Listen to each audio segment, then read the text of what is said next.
Hi, it's Todd with Kudos Industries. Today's video is going to be about how to use this Porter cable dovetailing jig. Now, there's a lot of videos on YouTube how to use this particular dovetailing jig, how to set it up and how to cut. There are some things that I have learned by using this, some tips and some tricks that I want to share with you, particularly around how to set the cutter depth and how to line up your cuts and make really tight dovetails. I'm going to zoom in a lot on the setup itself so you won't see my face, but I think you'll get a lot of how to set up this dovetailing jig for really tight cuts. And I'm also going to show you how to make boxes out of plywood. So most people use solid wood. That's great. It's probably what you should do if you have access to wood in the widths that you need. I like plywood. I can get a lot more boxes out of a single sheet. It's dimensionally stable, and if you do it right, you can really limit the rip out when the cutter comes through the plywood. So let's get started. Okay, the first thing I'm going to do is make sure the bottom plate is centered with the spindle on a router, because when your guide fits into there, we want to make sure that this is centered perfectly with the spindle. So how we'll do this is you get a tool like this that came with your router. It's a cone or centering fixture that fits into the spindle. I just make it hand tight. Okay, my plate's loose. Bring it down, lock it in. So now my plate is centered on my cone, and I'll just tighten up the screws.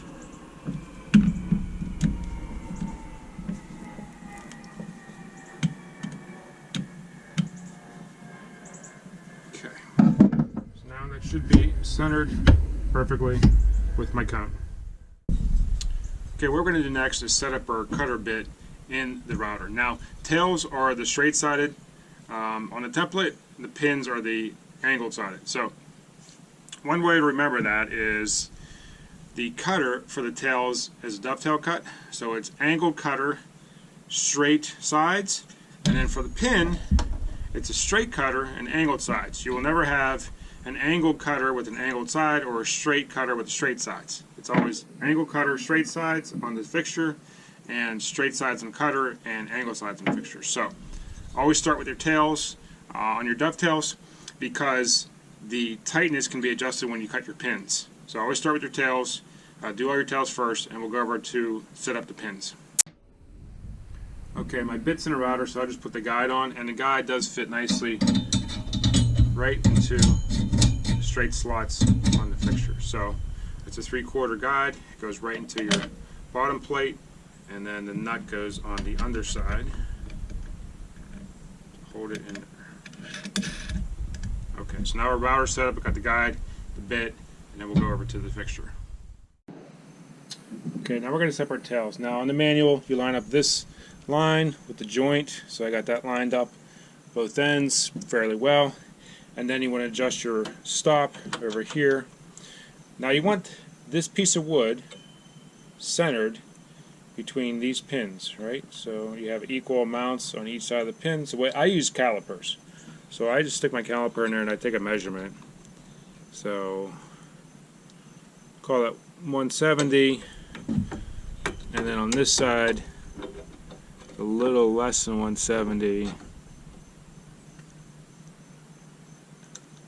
It's actually not terrible. A little hard to get in there. Oh, 158. So the half of that, so I'll set my caliper at 165 roughly. And then what I'll do is loosen this up, make this a little bit tighter on this way. So I'll go until that fits in there, right against the caliper. So that's pretty snug. Lock it down. So I'll just take a quick measurement.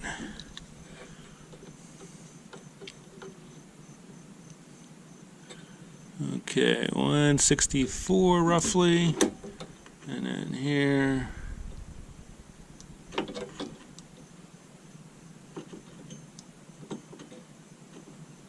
try to get that hook right on there.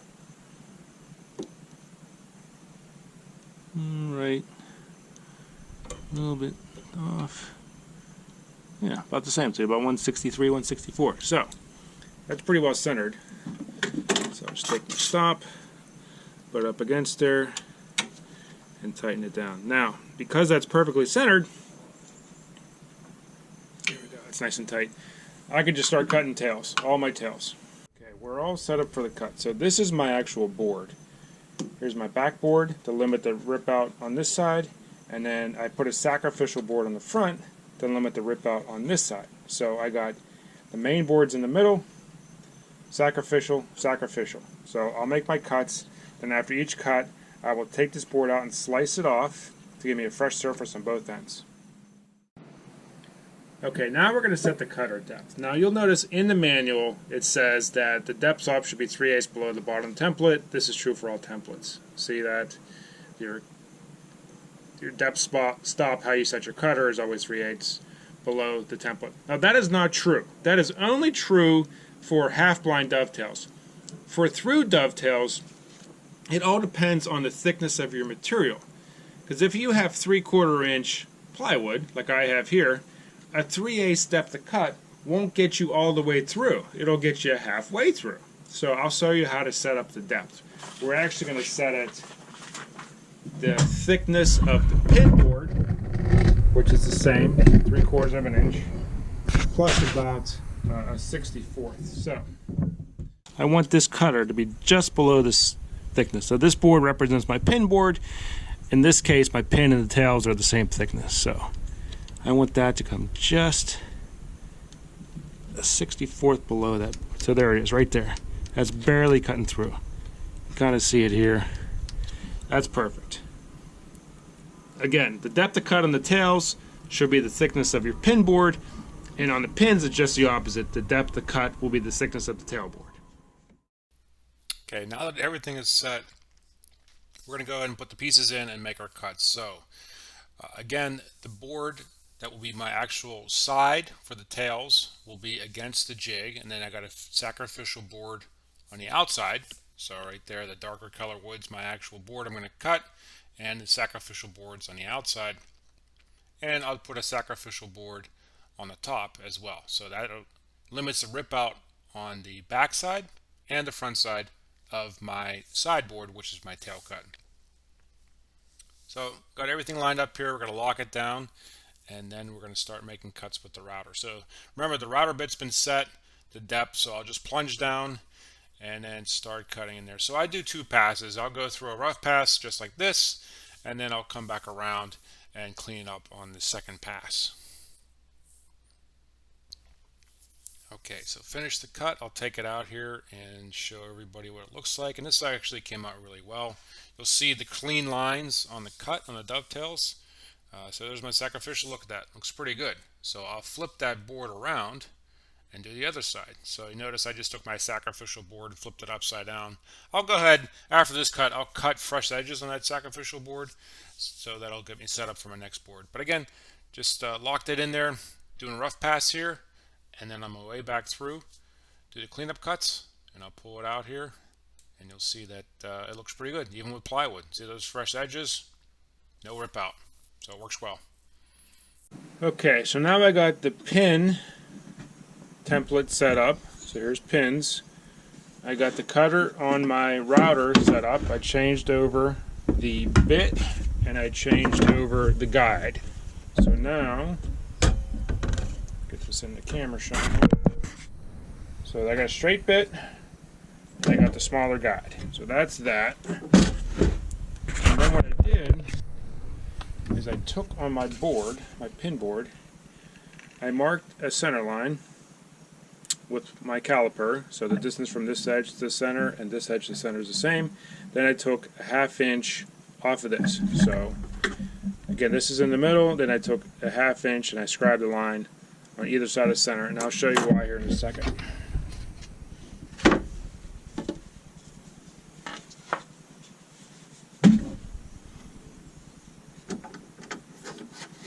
Okay, so get that up in there. Now you can see my 2 lines are there. So this is just another double check to make sure that my template is centered on the board. So I'll take my calipers and just measure that out. So I got 335 either way here, from that line to there, it's 345. We'll just double check that. So from there to there,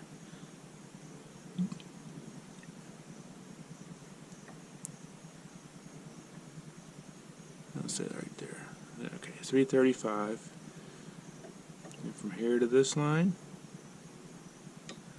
325, 335. That's pretty close. I mean, I'm within 5 thousandths of center. So I'd say that's just how I verify my template is centered on the board. Because sometimes there's some slop. There's some slop in here. When you flip this, it's not exactly right. So I centered it, then I set my left-hand stop over here, so I got it centered every time. So okay, now we're ready to cut some pins. Okay, so I got my sacrificial board, I got my pin board, then I got my sacrificial in the back. Now as far as tightening or loosening, you know, this template has used looser joint, tighter joints, so I messed around with this a little bit. I did some test cuts. If I want to make this joint tighter, I'll move the template this way, and if I want to make the joints looser, I move the template that way. So again, I experimented with this. Just this side of the edge. So this line on top is just on the inside. And that was just trial and error. So I cut a piece, I tried it with the tails. It was a little loose, so I made it a little bit tighter, and I got it to where I wanted it.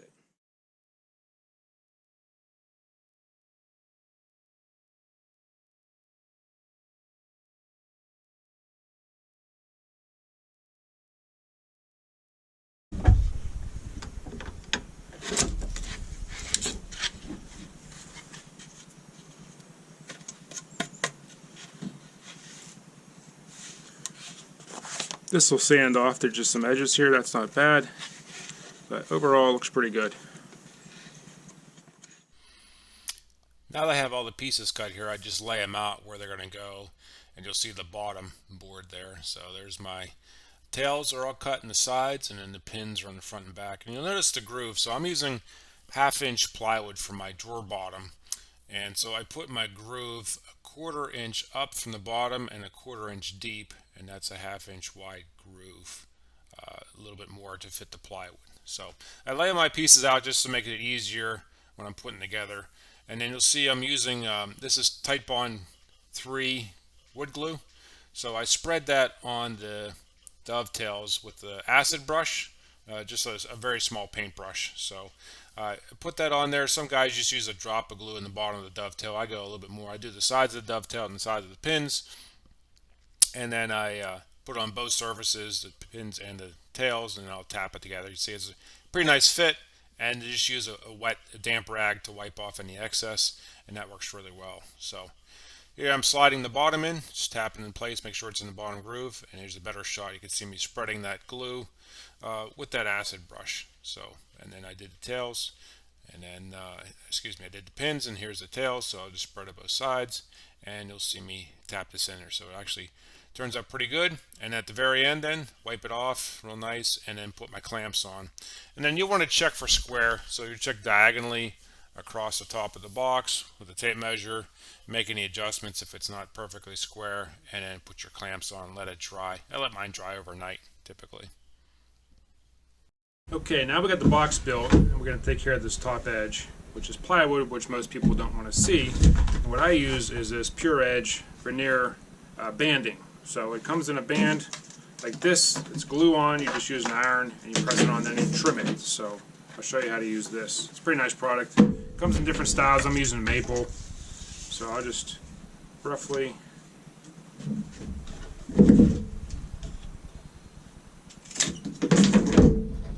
that. I let it hang over the edge a little bit. There's an iron.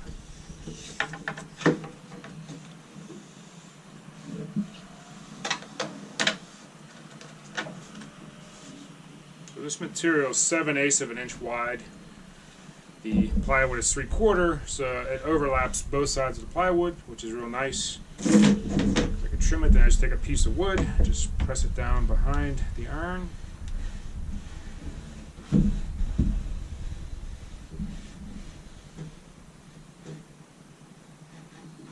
Like that.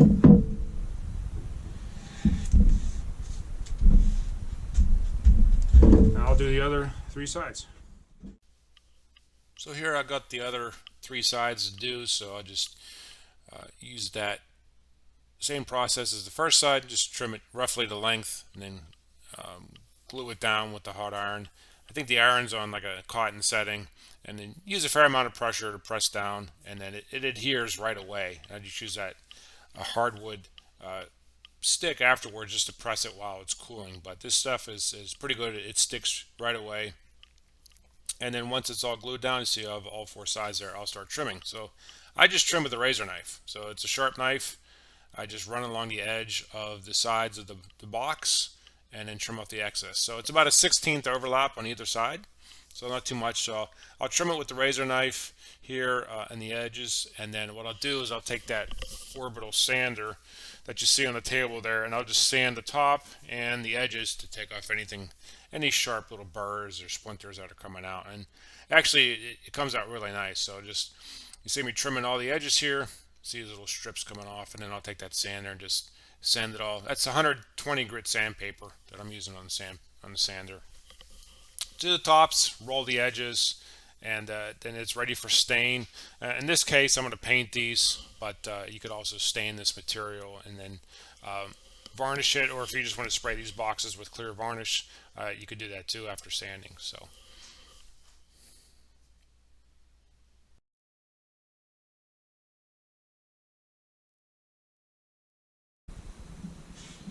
okay, so here's the finished dovetails. See, this is the side, here's the front or the back. As you pull on the drawer front, you'll see how these dovetails get tighter. So still discolorations, a little bit of wood putty. I always put a little putty in here afterwards and then sand it smooth. These are going to get painted, so it's not a big deal. If you were to stain these or seal them, you obviously would be more careful with any putty and sand it smooth. So there's the sides, and then here's what the front looks like, pretty tight. And then the other side here looks good, and this side. So thanks for watching. Hope you enjoyed the video. Please subscribe to the channel. See you next time.